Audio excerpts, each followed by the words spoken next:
পঞ্চগড়ের দেবীগঞ্জে মোটরসাইকেলের সাথে ঢাকাগামী কোচের সংঘর্ষে শিশুসহ 2 জন নিহতের ঘটনা ঘটেছে। নিহতরা হলেন দেবীগঞ্জ পৌরসভার বাসিন্দা আজাদের স্ত্রী মমতা ও তার 5 বছর বয়সী মেয়ে মুনতাহা।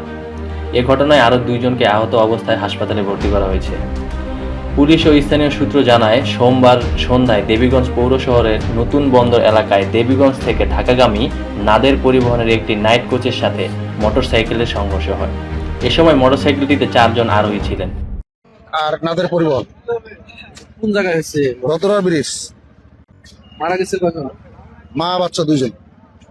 এত বাসা কর ওদের বাসা হলো দেবীগঞ্জ 8 নম্বর ওয়ার্ড, তেলের পাম্প সংলগ্ন। আমার বোন আমার বোন না, একটু ধরেন। যাচ্ছিল কোথায়? আমাদের বাসায় ইফতার মাহফিল ছিল। আমার বোনের বাসা তো দেবীগঞ্জে, এই যে এখানে ইফতার মাহফিল শেষ করে আসার সময় আসতেছে। ইফতার মাহফিল ছিল, ইফতার মাহফিল শেষ করে একসঙ্গে ইফতার করছি, মসজিদে ইফতার দিছি। দেওয়ার পরে আমরা ইফতার শেষ করে এশার নামাজের জন্য মসজিদে গেছি, বোন বাড়িতে আসতেছি।